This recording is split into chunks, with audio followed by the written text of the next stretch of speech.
Hi friends, എല്ലാവർക്കും നമസ്കാരം. Welcome to my channel. ഇന്ന് ഞാൻ ചെയ്യാൻ പോകുന്നത് ഒരു അടിപൊളി ജാമാണ്. ഈ ബ്രെഡിൽ സ്പ്രെഡ് ചെയ്തിട്ടുള്ള ഈ ജാം ഞാൻ തന്നെ ഉണ്ടാക്കിയതാണ്. വളരെ ചിലവ് കുറഞ്ഞ ഒരു ജാമാണ്.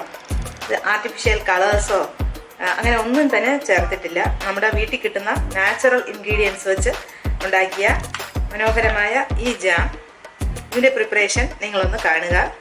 അപ്പോൾ എല്ലാവരും എൻ്റെ ചാനൽ സബ്സ്ക്രൈബ് ചെയ്യുക, സപ്പോർട്ട് ചെയ്യുക.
അപ്പോൾ ഇന്ന് ഞാൻ ചെയ്യാൻ പോകുന്നത് ഒരു ജാമാണ്.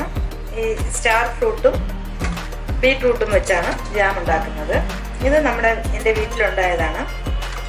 അപ്പോൾ കുറേ അധികം ഉണ്ടായിരുന്നു. അപ്പോൾ അതിന് എന്തെങ്കിലുമൊക്കെ ചെയ്ത് പ്രയോജനപ്പെടുത്താം എന്ന് വിചാരിച്ചിട്ടാണ് ഒരു ജാം ഉണ്ടാക്കുന്നത്. അപ്പോൾ നമുക്കിതെങ്ങനെയാണ് ചെയ്യുന്നത് കാണാം. ഇനി ഇതൊന്ന് അരിഞ്ഞെടുക്കണം. ആദ്യം ഈ ബീട്രൂട്ടും ചെറിയ കഷ്ണങ്ങളാക്കണം. ഇതിനെയും ഈ സ്റ്റാർ ഫ്രൂട്ടിനെയും ചെറിയ കഷ്ണങ്ങളാക്കി എടുക്കണം.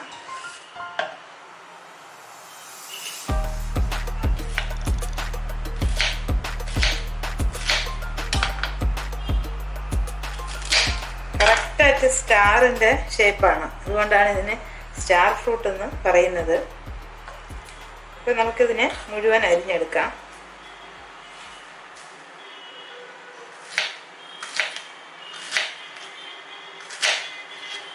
നന്നായി പഴുക്കുമ്പോൾ നല്ല യെല്ലോ കളറാകും. ആദ്യം കുറച്ച് ഗ്രീൻ ആയിരിക്കും. ഇപ്പോൾ നമുക്ക് ജാം ഉണ്ടാക്കുമ്പോൾ കുറച്ച് പുളി ആവശ്യമുണ്ട്. അതുകൊണ്ട് ഞാൻ രണ്ടും ഇടകലർത്തിയാണ്. ഇപ്പോൾ സ്റ്റാർ ഫ്രൂട്ടും ബീട്രൂട്ടും കൂടെ അരിഞ്ഞതാണ്. ഇതിലിപ്പോൾ ഞാൻ ഒരു 2 കപ്പ് വെള്ളം ഒഴിച്ചു കൊടുത്തു. ഇനി ഒരു കപ്പ് കൂടെ ഒഴിച്ചു കൊടുക്കാം. അത് നന്നായി ഒന്ന് തിളപ്പിച്ച് വേവിച്ച് എടുക്കാം. അടച്ചു വെച്ച് വേവിക്കാം. അപ്പോൾ ഇതിവിടെ വേവിച്ചെടുത്തതിന് നമുക്കിനി ഇതൊരു മിക്സി ജാർ, ഇത് തണുത്തതിന് ശേഷം ഒരു മിക്സി ജാറിലിട്ട് അടിച്ച് നന്നായി അതിൻ്റെ ജ്യൂസ് നമുക്ക് പിഴിഞ്ഞെടുക്കാം.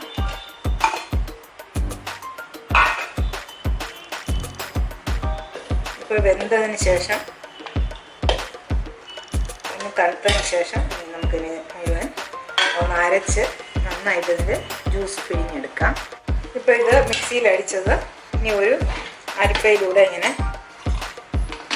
നല്ലപോലെ അരിച്ച് എടുക്കാം.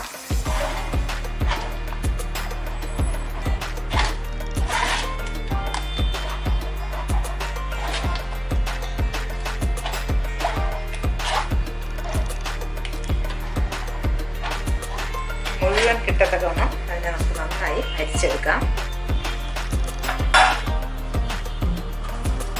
ഇനി നമുക്ക് ഇതിൽ ഞാൻ ഒരു കപ്പ് പഞ്ചസാര ഇട്ട് കൊടുത്തു. വീണ്ടും ഒരു 1/2 കപ്പ് കൂടെ ചേർത്ത് കൊടുക്കാം. പിന്നെ നമുക്ക് തിളച്ചതിന് ശേഷം മധുരം നോക്കിയതിന് ശേഷം വേണമെങ്കിൽ ചേർത്ത് കൊടുക്കാം.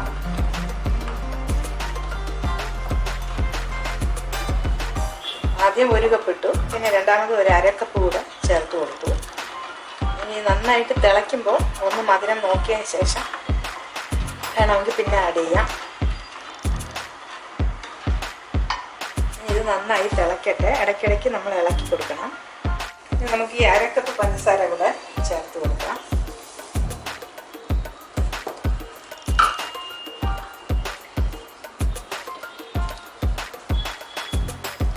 ടോട്ടൽ ഇപ്പോൾ 2 കപ്പ് പഞ്ചസാര ഇട്ട് കൊടുത്തു.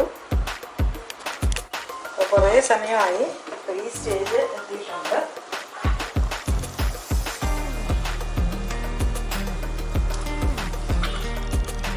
ഇനിയും കുറച്ചുകൂടെ ആകാനുണ്ട്. നമുക്ക് കുറച്ച് സമയം കൂടെ ലോ ഫ്ലെയിമിൽ ഒന്ന് പഠിപ്പിക്കാം.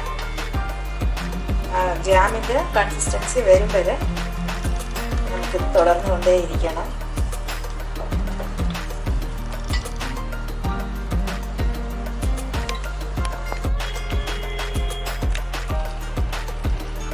ജാം ഈ കൺസിസ്റ്റൻസി ആയിട്ടുണ്ട്.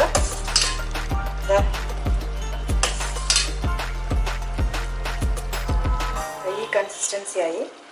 ഇനി ഞാൻ തീ ഓഫ് ചെയ്യാൻ പോകുന്നു. ഇനി തണുക്കുമ്പോൾ കുറെ കൂടെ കട്ടിയാവും. ഇതാണ് ഇതിൻ്റെ കൺസിസ്റ്റൻസി.